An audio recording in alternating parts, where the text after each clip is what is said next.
The next couple of years, the governments are just going to continue to try to screw this up.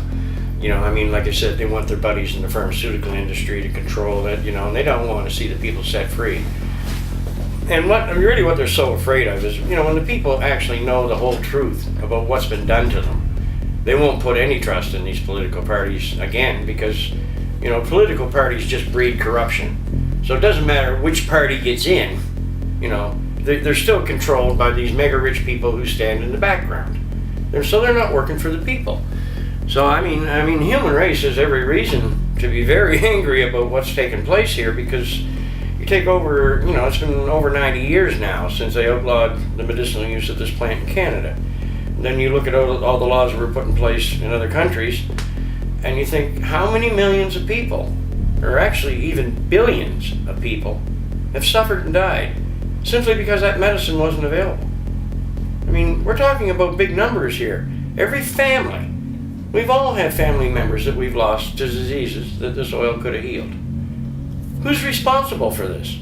You know, our governments are supposed to be there to represent us properly. They're supposed to put laws in place that make sense, that are based, you know, in facts, not fiction. Look what they did in the case of cannabis.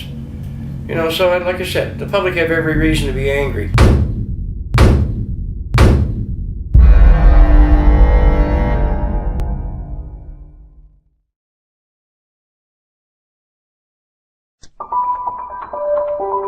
Intriguing answers started appearing in the early 90s when researchers pinpointed receptors in the brain and the body that bind with the cannabinoids. Receptors can be described as locks on the surface of a cell, and when the correct key binds with the correct lock or receptor, it opens the door and delivers messages. Sometimes the message is that the body is feeling pain. Other times the message may be that there's an invader and the immune system must attack. Scientists located two receptors, cannabinoid receptors, one called the CB1 receptor, mainly in the brain, and the other is the CB2 receptor, which is mainly in cells of the immune system. The CB1 receptors are extremely abundant in the brain, but they're also found all over the body in the major organs, the heart, the liver, kidneys, and pancreas. As the CB2 receptor can act like a target for the cannabinoids. Once they bind with the receptor, they can tell the cancer cell to die. So basically telling the cells basically to commit suicide, and that's what they do. And we demonstrated that that would be the mechanism by which the cannabinoids can kill the cancer, and therefore it can be used effectively as an anti-cancer agent. Dr. Nagar-Katti and his researchers were able to eradicate almost 100% of the cancer in test tubes. But they were skeptical they would see similar results when they moved on to tumors in mice. To our surprise, we found that almost 25 to 30% of the mice completely rejected the tumor. They were completely cured. And in addition, we found that the remaining mice also, there was a significant reduction in the volume or the size of the tumors as well. The lab results have been so promising that Dr. Nagar-Katti is beginning clinical trials with leukemia patients.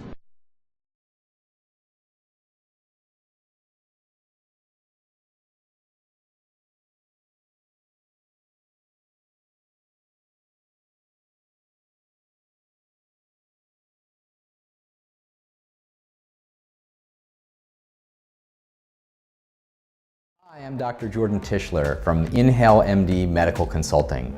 I'm a medical cannabis specialist, and I'm here to help you improve your quality of life through the use of medical cannabis. Probably the most frequent question that I get asked is, how do you dose medical marijuana? And I think that's a very good question because there isn't a simple answer just yet. And really it comes down to trying to measure what's in the marijuana or the marijuana derivative, or trying it out and seeing what works for you. And at the moment, I think we're really trying it out and seeing what works for you. It's very clear that measurement of these agents is in the works.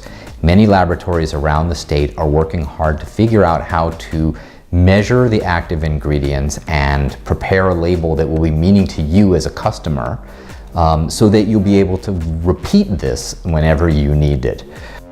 So you have to remember there are over 80 different cannabinoids in marijuana and several other unrelated compounds that are also immunologically and neurologically effective. So figuring out how to measure these in a meaningful manner to you, the consumer, is a work in progress.